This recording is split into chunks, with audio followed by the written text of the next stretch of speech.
Hello दोस्तों, आज हम पढ़ेंगे द्विघात समीकरण जो पिछले वीडियो में प्रश्नावली 4.1 का प्रश्न संख्या 1 का सभी भाग पढ़ चुके थे। आज हम पढ़ेंगे प्रश्नावली 4.1 का ही प्रश्न संख्या 2 का सभी भाग। तो प्रश्न संख्या 2 जो है हमारा, उसका हेडिंग है जो हम अपने किताब से पढ़ेंगे और आप लोग के मोबाइल स्क्रीन पर यहाँ पर दिखाई दे रहा होगा, आप लोग देखिएगा। प्रश्न संख्या 2 कह रहा है कि निम्न स्थितियों को द्विघात समीकरणों के रूप में निरूपित कीजिए। प्रश्न संख्या 1 है, एक आयताकार भूखंड का क्षेत्रफल 528 मीटर स्क्वायर है। क्षेत्र की लंबाई मीटर में चौड़ाई के दुगुने से एक अधिक है। हमें भूखंड की लंबाई और चौड़ाई ज्ञात करनी है। तो देखिए,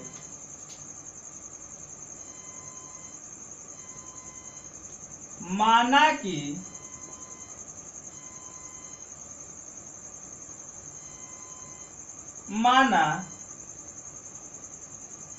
आयत की चौड़ाई मान लेते हैं x मीटर, आयत की लंबाई।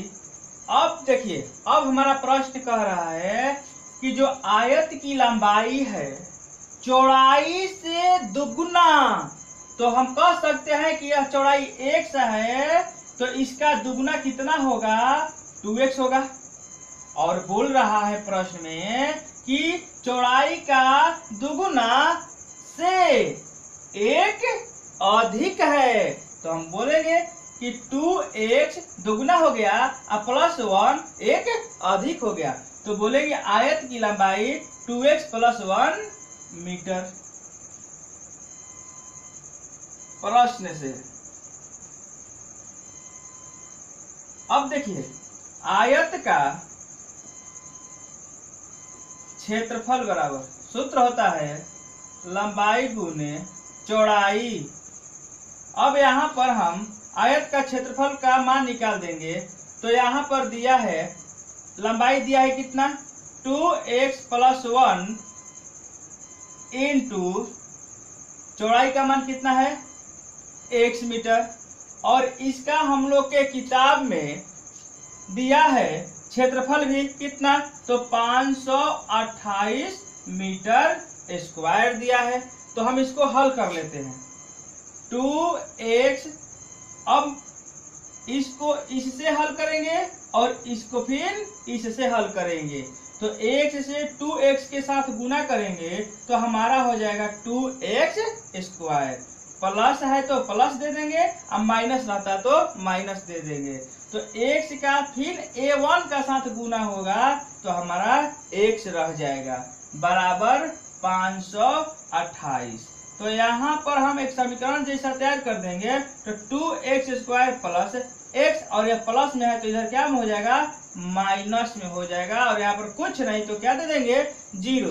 तो हम लोग का प्रश्न बोल रहा है हेडिंग कि निम्न स्थितियों को द्विघात समीकरण के रूप में निरूपित कीजिए। माने द्विघात समीकरण के रूप में निरूपित करना है, तो हम यहीं पर छोड़ देंगे और यही हमारा क्या हो जाएगा, आंसर हो जाएगा।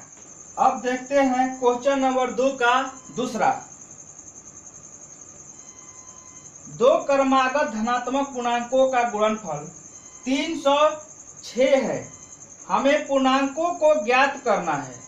तो देखिए, क्रमागत होता क्या है, तो यहाँ पर क्रमागत पहले देख लेते हैं। क्रमागत है क्या, तो मान लीजिए क्रमागत का मतलब यह होता है कि कोई अंक हम ले लेते हैं 5, तो अगली संख्या क्या होना चाहिए, 6। तो हम यह क्या कहेंगे, तो यह क्रमागत है, क्रमागत है।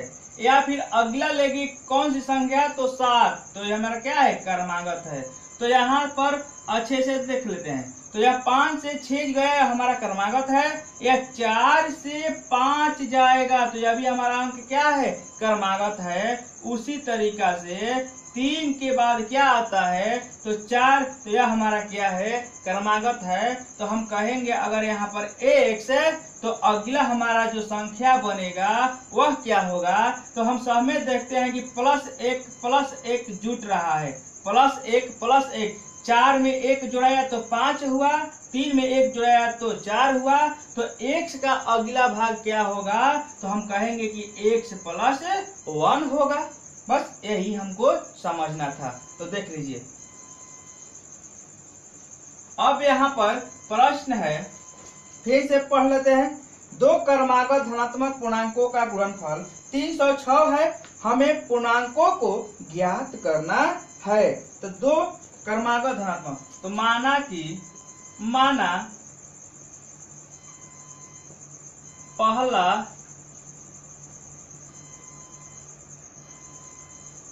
धनात्मक संख्या जो है उसको मान लेते हैं हम x, तथा दूसरी संख्या मान लेते हैं, दूसरा धनात्मक संख्या मान लेते हैं तो x प्लस 1 मान लेंगे। क्या मान लेंगे, 1, x प्लस 1 मान लेंगे। बोल रहा है हम लोग के प्रश्न में कि 2 क्रमागत धनात्मक संख्या, तो एक संख्या x, तो अगला संख्या क्या होगा, x प्लस 1 होगा। तो देखते हैं प्रश्न से, तो प्रश्न से हम लोग देखते हैं। तो अब बोल रहा है कि 2 क्रमागत धनात्मक पूर्णांकों का गुणनफल 306 है। तो इनका जो गुणनफल होगा वह दिया है हम लोग की किताब में 306। तो अब देखते हैं कि इस 2 धनात्मक माना पहला धनात्मक संख्या x, दूसरा धनात्मक संख्या x प्लस 1। तो प्रश्न से, तो 2 क्रमागत धनात्मक संख्याओं का गुणनफल, तो हम कहेंगे x हुआ 1 और दूसरा हुआ x प्लस 1। यहाँ पर क्या है, तो गुना छिपा रहता है और इसका गुणनफल दोनों क्रमागत धनात्मक संख्याओं का गुणनफल हमारा दिया है 306 दिया है। अब इसको हल कर देते हैं, इसको इसके साथ और फिर इसको इनके साथ हम गुना कर देंगे। तो x से गुना करेंगे तो हमारा कितना होगा, x स्क्वायर होगा। अब प्लस x और 1 के साथ गुना करेंगे तो x होगा। अब बराबर हमारा दिया है 306। x स्क्वायर प्लस x, इधर आएगा तो माइनस में हो जाएगा 306, और यहाँ पर कुछ नहीं तो क्या दे देंगे, 0, और यही हमारा क्या हो जाएगा, आंसर हो जाएगा। प्रश्न संख्या 2 का तीसरा देखते हैं। रोहन की माँ उससे 26 वर्ष बड़ी है, उनकी आयु का गुणनफल अब से 3 वर्ष पश्चात 360 हो जाएगी, हमें रोहन की वर्तमान आयु ज्ञात करनी है। तो देख लेते हैं। मान लीजिए यहाँ पर यह रोहन है और मान लीजिए यहाँ पर रोहन की माँ है। यहाँ पर मान लेते हैं रोहन की माँ है। अब देखते हैं रोहन का जो उम्र होगा उनकी माँ से छोटा होगा, कभी भी क्या होगा, छोटा होगा। तो रोहन की माँ उससे 26 वर्ष बड़ी है। कहने का मतलब कि रोहन की माँ जो है 26 वर्ष क्या है, बड़ी है। तो लिख देते हैं 26 वर्ष। तो इसका मतलब यह हुआ कि इनका वर्ष कितना होगा, तो अभी तो इनका कितना वर्ष होगा, 0 वर्ष होगा। तो इनको मान लेंगे x वर्ष। क्या मान लेंगे, रोहन का उम्र क्या मान लेंगे, x वर्ष। तो रोहन के उम्र से उनकी माँ कितनी बड़ी है, तो 26 वर्ष बड़ी है। तो रोहन का जितना है उतना तो इन माँ का भी होगा अभी। कितना बड़ी है, तो 26 वर्ष बड़ी है। अब यहाँ पर कह रहा है कि 3 वर्ष पश्चात, पश्चात क्या होता है, 3 वर्ष बाद। पश्चात को बोलेंगे 3 वर्ष बाद, माने बाद को ही पश्चात बोला जाता है। तो बोलेंगे 3 वर्ष बाद 360 हो जाएगी। क्या? गुणनफल। कहने का मतलब कि जब इनको हम गुना करते हैं कब? तो 3 वर्ष बाद। तो 3 वर्ष बाद कहने का मतलब कि जब लड़का उनका 3 वर्ष बाद तो उसका उम्र 3 वर्ष बढ़ जाएगा, तो हम कहेंगे कि उनकी माँ का भी 3 वर्ष क्या हो जाएगा? तो बढ़ जाएगा। तो यहाँ पर निकल कर आया x + 3, और दोनों का गुणनफल अब सही, अब बोल रहा है कि 3 वर्ष पश्चात ना, तो अब इसको कहेंगे कि x + 3 इंटू x + 26, 3 कितना होता है? 29, और इसका वैल्यू दे रखा है कितना? तो 360 दिया है। अब यह हमारा प्रश्न हुआ। तो अब यहाँ पर बनाते हैं, तो बनाएंगे कैसे हम? एग्जामों में। तो यहाँ पर देखते हैं प्रश्न संख्या 2 का 3 नंबर क्वेश्चन। प्रश्न कह रहा था, तो हम यहाँ पर मान लेते हैं, माना रोहन की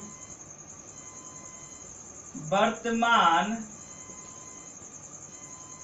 आयु 100 वर्ष है।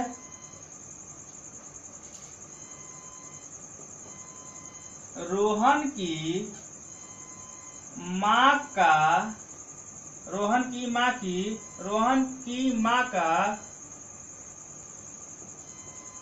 वर्तमान आयु, अब कह सकते हैं x + 26 है। 1 वर्ष 26 है। रोहन की माँ की वर्तमान आयु कितना है? तो हम कह सकते हैं x + 26 वर्ष है। आगे तो यहाँ पर देख लेते हैं प्रश्न से। तो प्रश्न से देखने का मतलब यह होता है कि यहाँ पर दिया है कि रोहन की वर्तमान उम्र 100 वर्ष और उनके माँ का वर्तमान उम्र x + 26 वर्ष है। अब यहाँ पर लिख देते हैं 3 वर्ष पश्चात। 3 वर्ष पश्चात, या हम लिख सकते हैं 3 वर्ष बाद। 3 वर्ष बाद रोहन की उम्र कितना हो जाएगी? तो रोहन का उम्र 3 वर्ष बाद हो जाएगा। वर्तमान आयु कितना था? 100 वर्ष। अब इसमें क्या करेंगे कि 3 वर्ष हम जोड़ दिए, तो 3 वर्ष बाद बोल रहा है तो 3 वर्ष जोड़ दिए।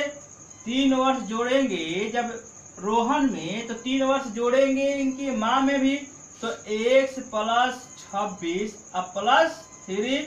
अब हमारा किताब में बोल रहा है कि रोहन का उम्र और उनकी माँ का उम्र का गुणनफल दे रखा है 360 दिया है। तो इसको अब हल कर लेते हैं। इसको इससे गुना करेंगे, लेकिन इससे गुना करने से पहले एक लाइन और बढ़ा लेते हैं। x + 3 इंटू x + 26, 3 कितना हो जाएगा? 29 हो जाएगा। और जो दिया है हमारा यहाँ पर रख देंगे। तो इससे गुना करेंगे और इसको इससे गुना करेंगे। तो कर लेते हैं। तो x² + 29x, अब इसको इससे और इसको इससे हल करेंगे, तो 3x हो जाएगा प्लस हो जाएगा, और 29 दिया होता है हमारा 87 बराबर 360। अब यहाँ पर हल कर लेते हैं। x² + 29x + 3x हो जाएगा हमारा 32x। अब देखिए डायरेक्ट, चलिए प्लस कितना है? 87। तो यह प्लस में है तो इधर क्या में हो जाएगा? तो माइनस में हो जाएगा। बराबर क्या अब रहेगा? तो 0। तो x² + 32x। अब देखिए, तो छोटका में से बड़का घटाएंगे तो हमेशा किस में आता है? तो माइनस में आता है। तो प्लस माइनस माइनस हो जाएगा। तो हम 87 में से तो इसको घटा नहीं सकते हैं, तो हम इसमें से इसको घटा देंगे, तो हमारा हो जाएगा 273 बराबर 0। और यही हमारा द्विघात समीकरण के रूप में हो गया। तो यही क्या हो जाएगा? हमारा आंसर हो जाएगा। प्रश्न संख्या 2 का 4 नंबर अब प्रश्न देखेंगे। तो प्रश्न संख्या 2 का 4 नंबर कह रहा है कि एक रेलगाड़ी 480 किलोमीटर की दूरी समान चाल से तय करती है। यदि इसकी चाल 8 किलोमीटर प्रति घंटा कम होती तो वह उसी दूरी को तय करने में 3 घंटे अधिक लेती। हमें रेलगाड़ी की चाल ज्ञात करनी है। तो देख लीजिए, माना कि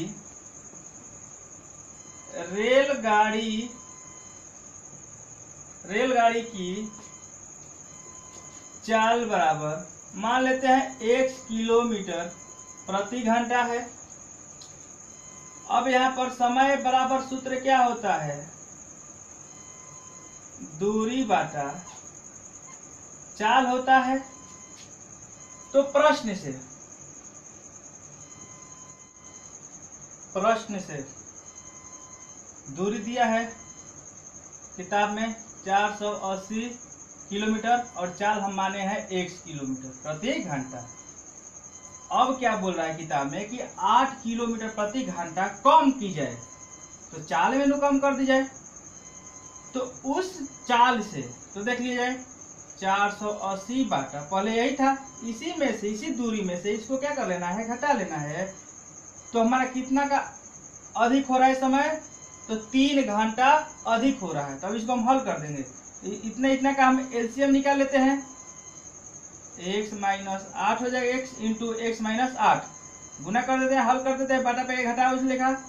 तो 480x minus 480x plus minus plus, तो कितना हो जाएगा 3840 हो जाएगा बराबर 3। ये खत्म हो जाएगा। तो बच गया हमारा 3840 बाटा x स्क्वायर माइनस 8x बराबर 3। कुछ नहीं छिपा रहता तो एक छिपा रहता है नीचे, तो ऊपर से ऊपर हम कटा देते हैं। तो 1200 कितना हो जाएगा, 80 मर्तबे में कट जाएगा। तो यह हमारा हो जाएगा x स्क्वायर माइनस 8x, तिरछी गुना कर दे रहे हैं तो 1280 हो जाएगा। x स्क्वायर माइनस 8x इधर प्लस में, इधर की जगह माइनस में हो जाएगा बराबर 0। और ये क्या हो जाएगा आंसर। यदि ये वीडियो आप लोग को अच्छा लगा हो तो मेरे इस चैनल को सब्सक्राइब और इस वीडियो को लाइक जरूर कर दीजिएगा।